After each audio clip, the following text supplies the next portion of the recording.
Hello, good morning student. आज हम हिंदी विषय में लेसन नंबर 4 कर्मयोगी लाल बहादुर शास्त्री इस पाठ से आपको परिचित कराते हैं। पहले हम इस पाठ के लेखक का परिचय आपको देते हैं।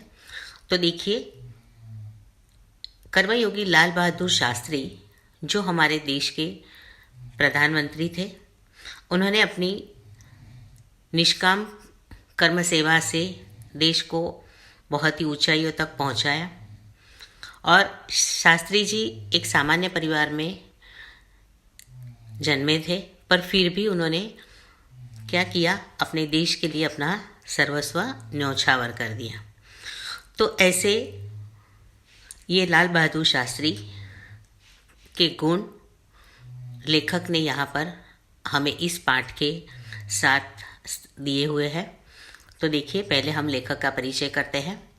लेखक है शंकर दयाल शर्मा। तो भारत के 9वें राष्ट्रपति श्री शंकर दयाल शर्मा का जन्म भोपाल यानी कि मध्य प्रदेश में हुआ था। आपकी आरंभिक शिक्षा मध्य प्रदेश में हुई। आगे की पढ़ाई आपने क्रमशः आगरा, इलाहाबाद तथा लखनऊ विश्वविद्यालय में की तथा एमए, एलएलबी की उपाधियां प्राप्त की। बाद में कैम्ब्रिज विश्वविद्यालय से पीएचडी की उपाधि अर्जित की और वहीं पर एक वर्ष तक प्रवक्ता रहे। तत्पश्चात भारत लौटकर आप राजनीति में सक्रिय हुए।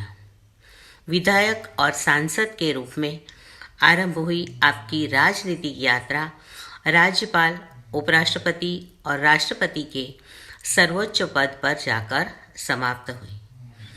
हिंदी और अंग्रेजी दोनों भाषाओं में आपने अनेक पुस्तकें लिखी, जिनमें से कुछ इस प्रकार है: देशमणि, हमारे पथदर्शक, पथ प्रदर्शक, प्रतिष्ठित भारतीय तथा हमारे चिंतन की मूलधारा। तो ये हमारे लेखक शंकर दयाल शर्मा जी का परिचय है। ये हमारे शंकर दयाल शर्मा जी हैं जो हमारे देश के 9वें राष्ट्रपति के पद पर रहे हैं, जिन्होंने कर्मयोगी लाल बहादुर शास्त्री का रेखाचित्र इस पाठ के साथ हमें दिया है। तो देखिए, कर्मयोगी लाल बहादुर शास्त्री रेखाचित्र में लेखक शास्त्री जी के व्यक्तित्व का विश्लेषण करते हुए यह निष्कर्ष प्रस्तुत करते हैं कि अपनी कर्मठता के गुण के कारण लाल बहादुर शास्त्री एक अति सामान्य परिवार से उठकर देश के प्रधानमंत्री पद तक पहुंचे। वे कर्म को ही ईश्वर मानते थे। कर्म के प्रति अटल आस्था एवं संपूर्ण समर्पण उनके जीवन विकास का मूलधार था। इस इकाई में यानी कि इस पाठ में समाविष्ट मूल्य, समर्पण भावना, कर्तव्य निष्ठा और कर्मठता, सेवा, ये सारे गुण लाल बहादुर शास्त्री में है और थे। तो ये लाल बहादुर शास्त्री इस प्रकार अपनी कर्म के साथ साथ आगे बढ़ते हुए उनको प्रधानमंत्री पद तक पहुंचाया। उन्होंने किस प्रकार देश की सेवा की, इसका पूरा परिचय हमें इस पाठ के साथ दिया गया है। तो देखिए, आप भी मेरे साथ पाठ का पठन करते जाइए, ठीक है? और साथ साथ मैं आपको पाठ भी समझाते जा रही हूँ। देखिए, शास्त्री जी के नाम के साथ कर्मयोगी विशेषण जोड़ना बिल्कुल उपयुक्त है। कर्म मतलब क्या? कर्म यानी काम। तो शास्त्री जी के नाम के साथ, जैसे कि लाल बहादुर शास्त्री, ये उनका नाम है, पर उनके नाम के आगे विशेषण क्या है? तो कि कर्मयोगी। अब इनको कर्मयोगी क्यों कहा गया है? तो ये पूरा परिचय लेखक शंकर दयाल शर्मा ने हमें इस पाठ के आधार पर दिया है कि उन्हें कर्मयोगी क्यों कहा गया है। इसलिए कहते हैं कि कर्मयोगी विशेषण जोड़ना बिल्कुल उपयुक्त है, यानी कि बराबर है, क्योंकि मुझे तो उनका सारा जीवन ही कर्म से भरा हुआ मालूम पड़ता है। पूरे जीवन तक, मतलब जब तक जिए तब तक देश के लिए काम करते ही रहे, इसलिए उनका जीवन काम में ही बीता, कर्म में ही बीता। अब शास्त्री जी सामान्य परिवार से ऊपर उठकर देश के प्रधानमंत्री के जिस महत्वपूर्ण पद तक पहुँचे, उनका रहस्य उनके कर्मयोगी होने में ही छिपा हुआ है।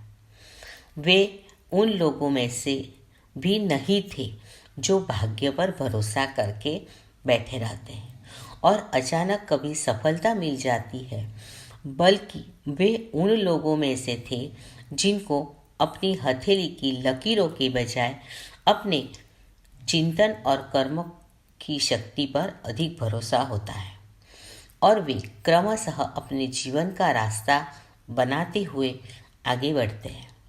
शास्त्री जी के लिए कर्म ही ईश्वर था और इसके प्रति बिना किसी फल की आशा किए संपूर्ण भाव से समर्पित रहते थे।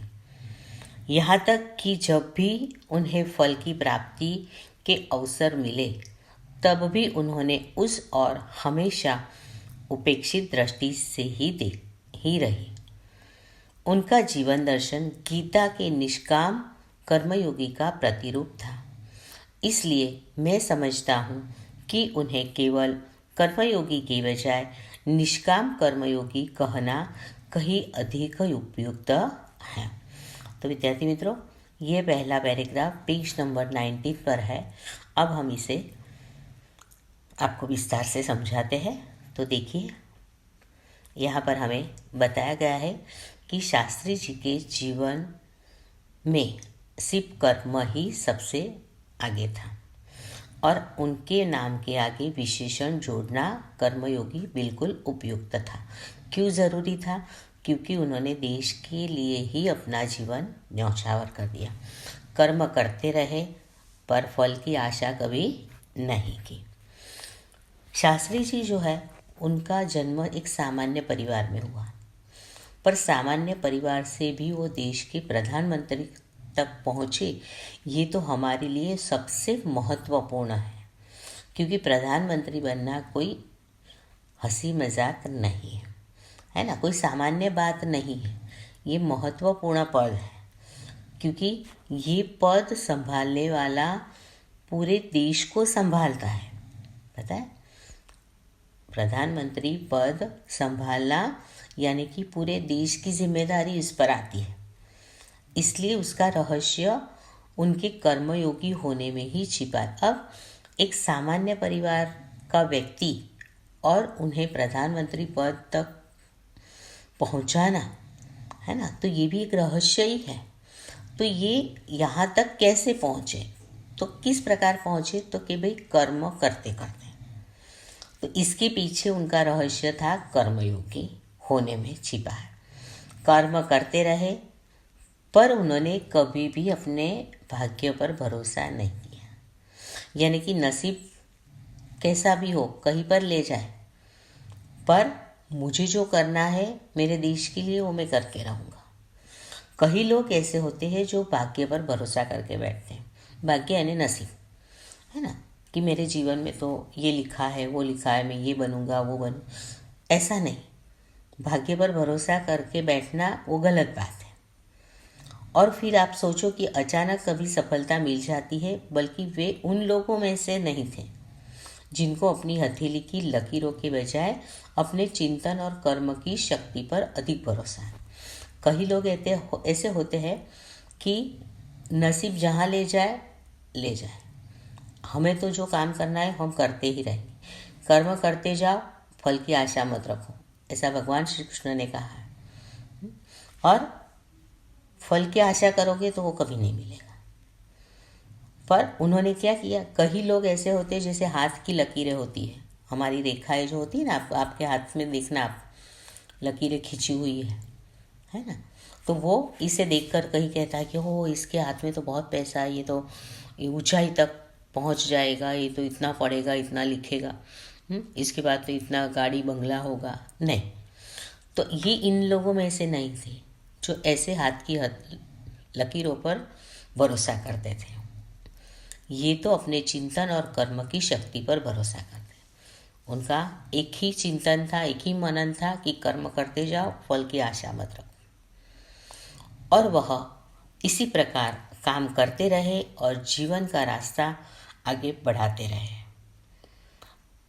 शास्त्री जी के लिए कर्म ही ईश्वर था। हम क्या करते हैं कि मैं इतना काम करूँगा, भगवान मुझे देखता है कि मैंने कितने सारे काम किए हैं और ईश्वर मुझे ऊंचाइयों तक पहुंचा के ही रहेगा। पर ईश्वर तो जो कर रहा है वो कर ही रहा है, उसे तो पता ही है कि मुझे इंसान के साथ क्या करना है। पर आप अच्छे कर्म करोगे तो वो कर्म ही आपका ईश्वर है, ऐसा मानना है। आप जितना अच्छा काम करोगे उतने फल आपको अच्छे मिलेंगे, है ना। इसलिए वो जो काम करते थे तो उनको ऐसा लगता था कि मैं जो काम कर रहा हूँ वही मेरा भगवान है, और किसी भी फल की आशा के बिना वो काम करते थे। पूरा जीवन, संपूर्ण जीवन अपने देश के लिए उन्होंने समर्पित कर दिया। यहाँ तक कि कभी भी उन्होंने कोई फल की प्राप्ति पर भरोसा नहीं किया कि मैं इतना करूँगा तो मुझे ये पद मिलेगा, मैं यहाँ तक पहुँच जाऊँगा, मुझे इतना पैसा मिलेगा। ऐसा नहीं, ऐसी फल की प्राप्ति कभी नहीं की। तब भी उन्होंने उस और हमेशा उपेक्षित दृष्टि ही रखी कि मैं जो काम कर रहा हूँ देश के लिए कर रहा हूँ, मुझे इसमें कोई फल नहीं चाहिए और मैं देश को ऊंचाइयों तक ले जाऊंगा। तो उनका जीवन दर्शन गीता के निष्काम कर्मयोगी का प्रतिरूप था। जैसे मैंने अभी आपको कहा ना, गीता में भगवान श्री कृष्ण ने कहा है कि कर्म करते जाओ, फल की आशा मत रखो। इसलिए मैं समझता हूँ कि उन्हें केवल कर्मयोगी के बजाय निष्काम कर्मयोगी, निष्काम किसी भी काम, मतलब किसी भी काम के साथ साथ निष्काम कर्मयोगी कहना अधिक उपयुक्त होगा, मतलब अधिक जरूरी होगा। तो विद्यार्थी मित्रों, इस प्रकार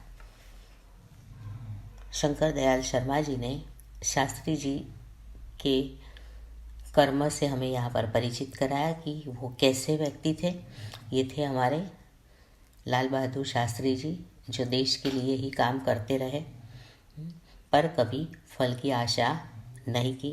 उन्होंने गीता के निष्काम कर्मयोगी का प्रतिरूप बताया कि गीता में जो कहा है वही मैं करता जाऊंगा। इसलिए उन्हें कर्मयोगी के बजाय निष्काम कर्मयोगी कहना भी अधिक उपयुक्त होगा, है ना। तो काम करते जाओ, फल की आशा मत करो। ठीक है, अब हम पेज नंबर 20 पर आते हैं। देखिए, पहला पैराग्राफ है, अपने उद्देश्य के प्रति दृढ़ आस्था। आस्था यानी विश्वास, है ना, कि भाई मैं ये काम करूँगा, मेरा उद्देश्य है कि यहाँ तक मैं पहुँच जाऊँ।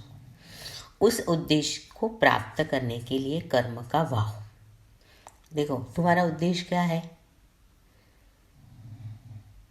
कि देश को आगे बढ़ाना, क्योंकि देश गुलामी की बेड़ियों में जकड़ा हुआ था और उस गुलामी की बेड़ियों से उसे छुड़ाना था। तो हमारा उद्देश्य है, हमारा विश्वास है कि हम इस देश को और ऊंचाई तक ले जाएंगे। उद्देश्य को प्राप्त करने के लिए कर्म का भाव तथा उस कर्म के प्रति संपूर्ण समर्पण, ये तीन बातें मुझे उनके संपूर्ण चरित्र तथा जीवन दर्शन में दिखाई पड़ती है। अपने एक भाषण में उन्होंने इसी तरह के विचार व्यक्त करते हुए कहा था कि यहाँ तक कि भले ही आप राजनीतिक क्षेत्र या सामाजिक क्षेत्र या किसी अन्य क्षेत्र में कार्य करते हैं, यदि आप उसमें सफल होना चाहते हैं, अपने दायित्व का पूरी तरह से निर्वाह करना चाहते हैं, तो आपके कार्य और समर्पण तथा भक्ति और कर्म में समन्वय होना चाहिए। मैं शास्त्री जी की सफलता का रहस्य उनके इसी महत्वपूर्ण चिंतन में मानता हूँ। साथ ही यह भी मानता हूँ कि किसी भी व्यक्ति, समाज और देश के विकास का रहस्य इसी भक्ति और कर्म के सिद्धांत में निहित है। तो विद्यार्थी मित्रों, ये 2 पैराग्राफ जो है इसका पठन हमने किया पेज नंबर 20 पर। इसको हम विस्तार से इसके बाद वाले अंश में आपको समझाएंगे। Okay, good day.